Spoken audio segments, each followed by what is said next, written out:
Hello, my friends. Welcome back to another episode of the Find a Way podcast with Dusty. Hopefully, you're doing well and your journey's going all right. Recently, been, I think, just specifically for my journey, still on the recovery. The stitch abscess has since healed, which is nice, but I've still got a pin-size hole that has some discharge that I'm monitoring. It kind of gives me that hurry up and wait feeling where slowly starting to explore not really lifting, but more intense cardio. So I'm interval jogging. I will do some interval speed tests on the treadmill. I will also get on the stair stepper and increase my cardio. I've been playing around the 15-pound kettlebells, and those have felt all right. But it's just kind of a gauge and see. Now, the stitch abscess, which I'm extremely glad has closed, was kind of okay, that's closed. I'm ready to move forward. I can progress. But then I have this worry and this hesitation of that pin-size hole and kind of what's going to be best for it as far as my activity, what I should do, what I can't do, what I can do. And there's no real gauge on anything because I don't really have a doctor's appointment. It's more or less kind of how I feel, gauging it how I feel is what the doctor said, and there's just no. Her conversation prior was, so when are we going to get the chest done? And I've got it assumed that it's going to be January. I am thinking probably come October, November, I can make a stronger push for the GoFundMe to get to my goal. And by December, I would have to essentially have the funds ready for a procedure in January.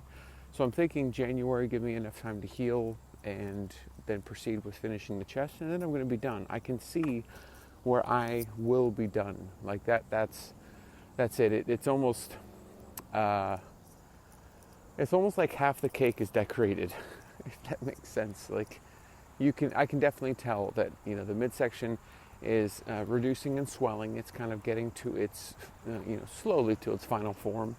But then there's all of a sudden this abrupt change in that my chest has a lot of excess of skin that still needs to be removed. So my conversation with her was just directly into that, and she doesn't seem as worried, though I still have that kind of pin-size hole. And every day there's a little bit of discharge there. So I'm kind of just waiting for that thing to close and then moving ahead. So every day is just kind of working on how I feel and what I'm comfortable with. If one day, like today as an example, as I'm recording this, don't feel as comfortable running or jogging or intervals, the stairs look a little bit better.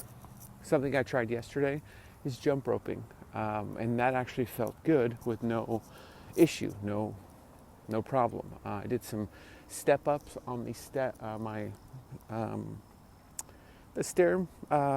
box, or what is it? The step, the aerobic little deal. I did some step ups on those with some elastic bands, and that felt good. So every day is just kind of a gauge, and so for me, I guess I've accepted that kind of threshold that I am going to lose a lot of strength, and I'm going to lose a lot that I built over the years.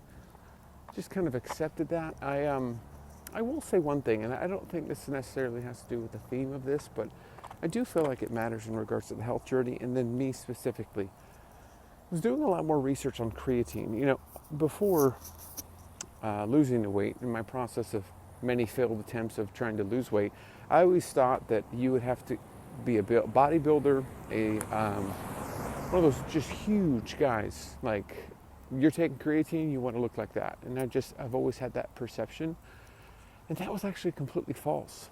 And that creatine is something that your body naturally produces, and supplementing creatine can definitely be something that you are putting yourself in a better position to have better tone rather than just being huge. Those guys that are huge, most of them are on steroids. And then on top of that, their entire life is eating around getting that big. If you're a normal everyday person, you're not going to experience that. And so me supplementing creatine, as I'm looking into it more, there's a lot of science, there's a lot of data out there that those who actually supplement with creatine see mental clarity and mental benefits. So they're actually experiencing less depression, or depression isn't as prevalent in those that are supplementing with creatine. And so with that supplementation, doing that research, looking into the science, seeing what the data says in support of what creatine does, I was having a conversation with my wife the other day. Like, I'm pretty surprised on how much I haven't been down in the kind of in that dark place more, because I haven't been able to work out. My wife was pretty honest with me. She goes, if you don't get a workout, or if you don't have your planned workout, and you're completely different. It's almost like you're a little agitated, and it's almost like that's the release for me. And so if that's not available, or if I can't do that, then I can definitely see what she's talking about. So for me, going on these weeks and weeks of not being able to do anything, it was almost like she was expecting, I was expecting, just to be that really agitated, I can't get that form of release. And it's like I'm hesitant to say it's this, because I am, it could be any number of things. It could be the situation, it could be the amount of healing, but I do know that around the same time that this took place, I started taking kind of the best creatine that I have found, third-party tested, everything. I had found it, started taking it, and I had been taking it hand in hand. And so I feel like my mental acuity has been a little bit more sharp, a little bit better with supplementing creatine. And so mentally, having a little bit better of an outlook, that even though there's these real down in the dumps moments, and these real, like, how long is this going to take, and all these setbacks, and it taking longer. I mean, it really taking longer than I expected. 6 weeks. Yeah, that was 6 weeks ago, and we're still nursing this thing. So that's where it's just been so interesting for me to look at the research, to see what supplementing creatine does to your mental health, to depression, to kind of that down in the dumps feeling, and how it kind of assists with that. So I find myself kind of in that predicament where it's, hurry up and wait. I'm awaiting the ability to get back to how the normal rotation of things are, but then I'm also having to be mindful of the pin-size hole, and just kind of listening to the body every day. Like your mental, like the mind has a plan, but the body, you've got to respect the body in the process of you having a mental plan. So something pretty cool as well, as far as experience, is that I've been seeing my wife go on her journey. Past 2 months, she's lost 22 pounds. She's been doing a phenomenal job. But we're now experiencing that Richter scale weight loss, to where it'll be the same weight, or it'll even go up a pound or two every other day. Like, it'll get down to a low weight, and then it goes up again, it goes down, but it's still up. And it's just that Richter scale. And every 2 weeks, a new low is hit. And so everything is going according to plan, or everything is going as it should be. But I see firsthand that frustration of, I'm doing everything right, I'm doing what I'm supposed to be doing, and it's not coming to fruition.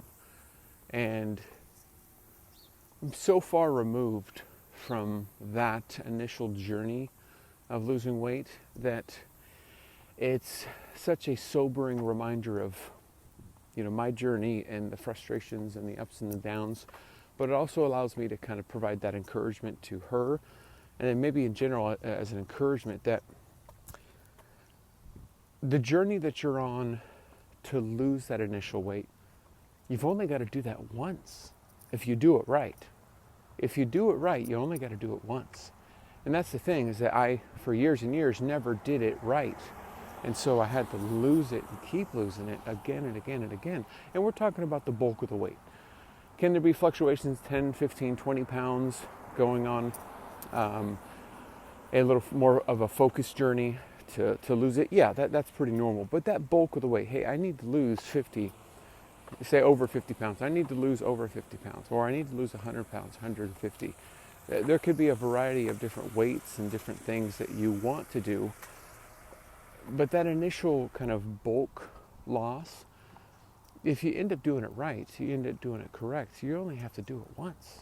And so that's where, from a mindset perspective, accepting or getting to that place of, hey, this is tough, this is rough now, but if I just have to do this once while I'm doing it the right way, then I won't have to worry about going back through this endless cycle again and again and again, because it's going to be done. And so that's actually something that's honed in. That's something that's resonated with my wife. So you know what? I've done great the past 2 months, 22 pounds. That's averaging normal, okay?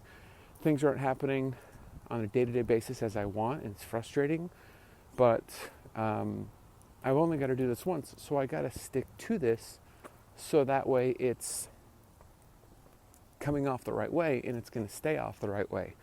And it's been an adventure these past 2 months, kind of discovering go to Costco. It's always easy to go to Costco, get Costco pizza or a hot dog.